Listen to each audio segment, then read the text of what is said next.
या साहित्याचा वापर केला तर फार लवकर हा मावा मोदक तयार होतो, तो पण अतिशय मऊ आणि स्वादिष्ट।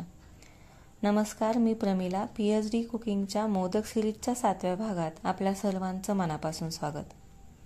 मावा मोदक बनवण्यासाठी मी मिल्क पावडर, पिठी साखर, दूध, तूप आणि हे सर्व साहित्य घेतलेलं आहे।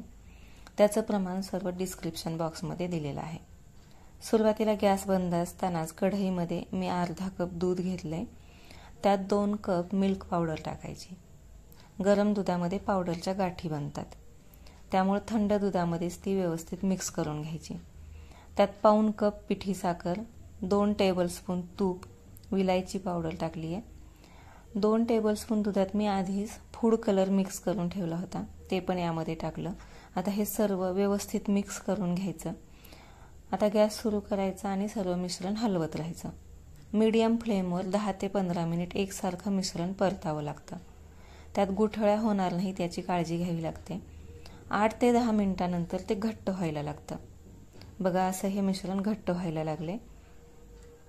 ते जेव्हा भांड्यापासून वेगळं व्हायला लागतं, म्हणजे पॅन सोडतं, तेव्हा गॅस बंद करायचा आणि कढईतून बाजूला काढून थंड करायला ठेवायचं।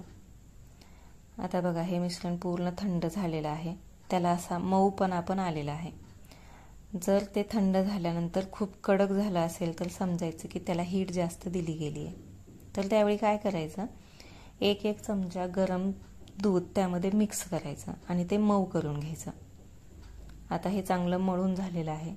साच्याला तूप लावून साच्यामध्ये ते आत घट्ट सगळीकडून व्यवस्थित दाबून भरून घ्यायचं। साचा अलगद उघडायचा, खालच्या बाजूने मोदक बाहेर काढायचा। सुंदर मावा मोदक तयार होतो। बाकीचे मोदक पण असेच करून घ्यायचे। तर तुम्ही पण बनवून पहा। आपण पुन्हा भेटू आणखी एका नवीन मोदक रेसिपी सोबत। तोपर्यंत पौष्टिक खा आणि हेल्दी रहा। धन्यवाद।